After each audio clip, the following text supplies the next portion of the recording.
and that they're trying to float the idea like they did with Schwarzenegger to change the 22nd Amendment so he could run for president, they're going to end up doing it. I mean, he just signed an executive order today and made it secret what his new cybersecurity takeover is. But we know what the bill was. Even CBS News said it's a takeover of the internet, Chinese-style control.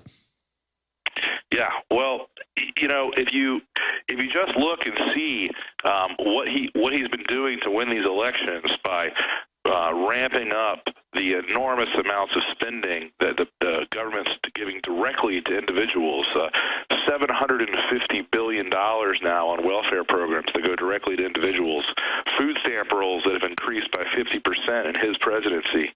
If you take just those people who get food stamps, that's like 75% of the people that voted for him. So he and the Democratic Party are engineering these election victories, and I don't think it's unreasonable to believe that he could find a way to engineer the repeal of the 22nd Amendment.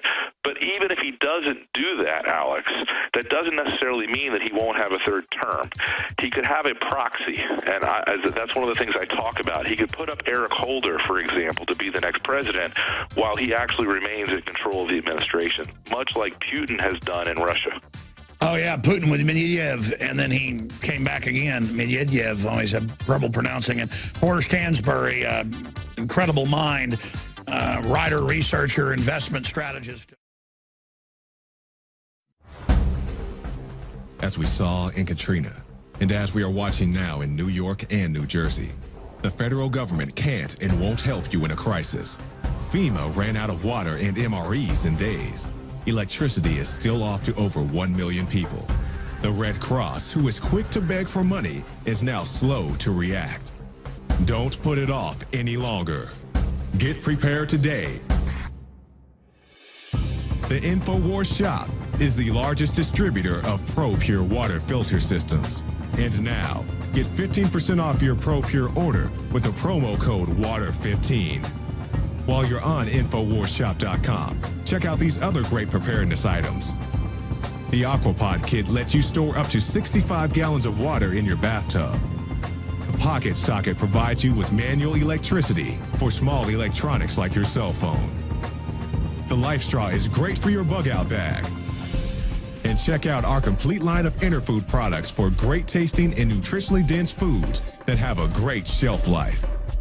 If you are looking to secure your home in a crisis, you can order Strategic Relocations, the film, a great companion to the book Strategic Relocations 3rd edition, and The Secure Home by Joel Skousen. When the time to perform arrives, the time to prepare has already passed. Get prepared now, so if a crisis strikes your home, you and your family will be secure. Go to InfoWarsShop.com and don't forget the promo code WATER15.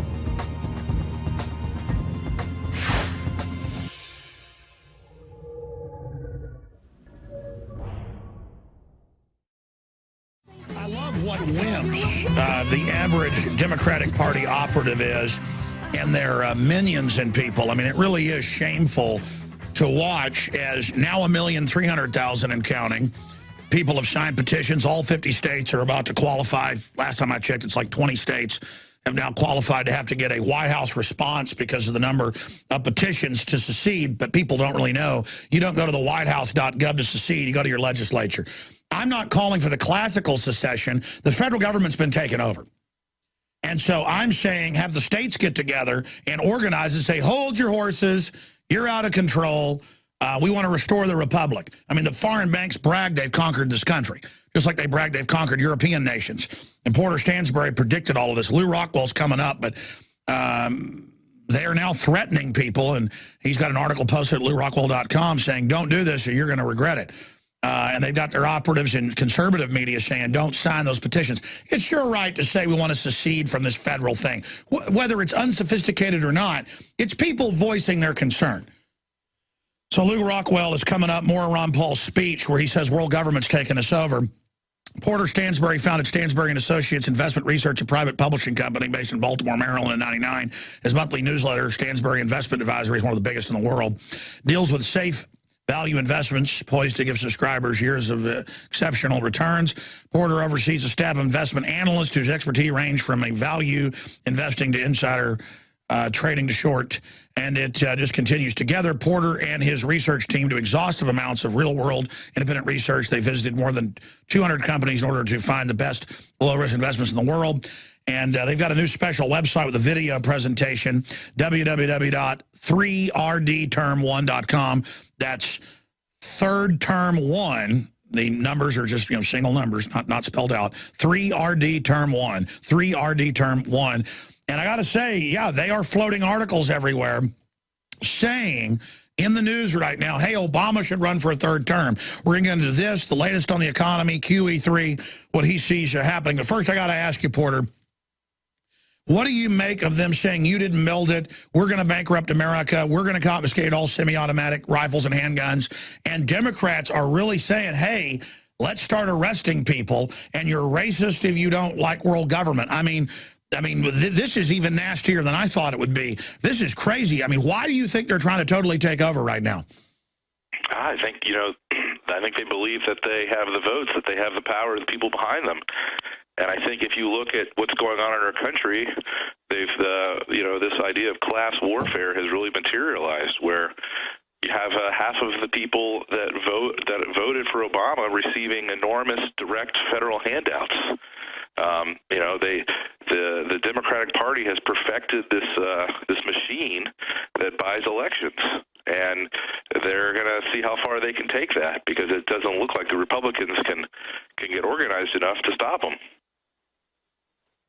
Well, that's because they're part of the same globalist system. Where do you think the power structure is trying to take us, Porter? Well, just look at, just sort of look what's going around the country. You have the highest amount of dependence on the government in the history of the United States. At the same time, you have the federal government beginning to break apart financially. Let me throw this number out at you, Alex, and you tell me where it leads. Right now, the federal government is spending $55,000 per household in the United States. There are 114 million households. Okay? They're spending $55,000 per household on government in the United States right now. The average income per household is only $50,000 in the United States. Does that make any sense? Is there any country in the world that can spend more on government than it earns in income? It leads towards designed implosion, and the Weekly Standard said it's 61,000, breaking down congressional numbers, but let's just say 55,000 the average welfare household is getting, and they are bringing us into debt servitude. They are deindustrializing the country under Agenda 21. We are being conquered, just like Stalin conquered Ukraine, by turning off the economy. Well, I just look at the numbers side of things, and I can't find any plausible reason that either party would run the country this way. They're dooming generations of Americans to poverty and dependence, and they're doing it by bribing these ignorant voters who will believe anything they read and will do whatever they have to do to get a free buck. That's worse than that. More and more Democrats, and they talk about it on all the shows. Bill Maher talks about it. They say they're going to just arrest us and put us in forced labor camps. I'm not joking. That's in the new Army manuals. I mean, they're going to come literally put us on plantations, Porter, and let big fat government slobs beat our brains out, rape our wives. I mean, that's really I'm not kidding. That's what they want to do. Well, they're not going to do that to me, Alex. I'm prepared to leave if things turn out like that. No. But listen, I want listeners to know I'm not joking. They are licking their lips. Misery loves company. They just want to wreck and just decimate everything. I mean, this is what happens in every other country, and look at how decadent we are. Ron Paul talked about it in his farewell speech. He said, we are incredibly immoral and evil. We are run by authoritarian psychopaths. I mean, let me tell you, we cannot underestimate, Porter, how bad it's going to get.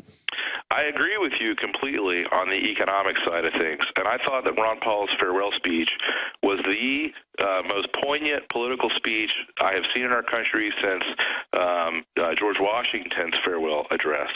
That should be mandatory for every American to watch and to listen and to think about.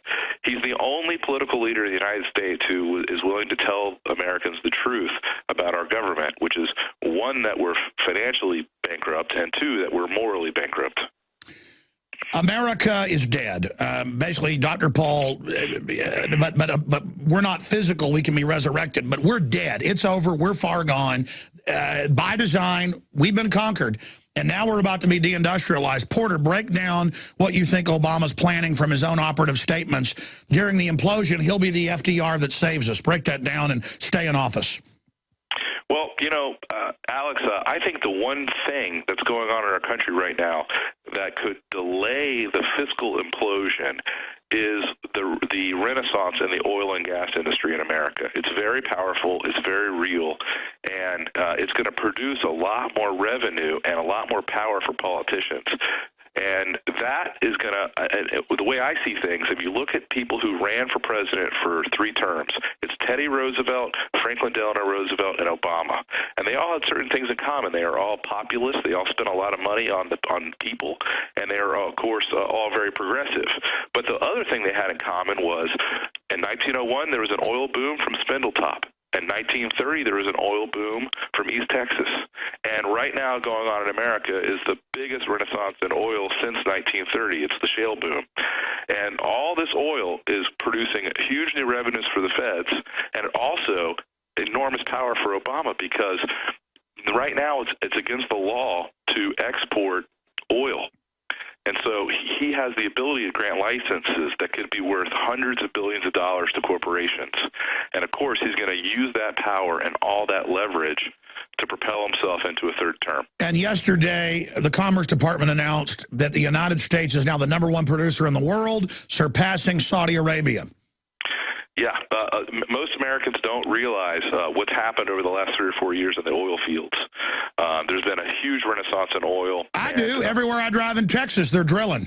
Yeah, and listen, Alex, that's undeniably bullish for our economy, and it could absolutely sustain our currency for another 5 or 10 years because this is gonna really impact our trade deficits, and assuming that we begin to export this excess energy, it could really help the balance of trade for our country. But in the process, it's going to make an icon out of Obama because he's going to take all this money like Chavez did, and he's going to buy more votes and more power with it, which is exactly what Teddy Roosevelt did, and it's exactly what FDR did. Wow, that's what Lindsey Williams was saying, is that after they imploded the economy, they would bring in all this new oil and that would buoy things better than the rest of the world, but they'll still be in overall global depression. Or are you saying things will turn around, or you're saying they'll use this as the process of socialization? I'm saying that this is going to prevent an economic collapse for a certain amount of time. But instead of investing this money wisely to set our country back on a sound footing, they're going to use it to buy more power and more influence. And in the process, of course, they're going to squander this incredible natural resource that we have. And then that's going to put us even further in the hole. No matter how much resource you have, it doesn't matter. I mean, Venezuela is still a poor country, and they have more oil and gas resources than any other place in the world, right? So why can't they get their stuff together? And the answer is because politically, they're using this resource for exactly all the wrong things. No. 10 years ago, they had power on everywhere. Now the power's out half the time. Folks, you can see the full breakdown of this in an amazing video presentation at 3rdterm1.com. I hope everybody goes there. It's a 3rdterm1.com, just the number 3, and rdterm1.com. We should link to this up at Infowars.com. And you can also go to 3rd term spelled out. It'll also will work. 3rdterm1.com will also work. Yeah, I just keep giving it out because I'm worried it's kind of a long it's URL. Kind of a tricky URL, but just 3rdterm1.com. Just go there and you'll see the whole presentation. But again, this will allow them to get more people on welfare, and then it'll be, well, see, Obama did it. It's so sick. Yeah, well, he's going to take credit for all this stuff, even though, of course, he's been against it the whole time. But it doesn't matter because there is so much money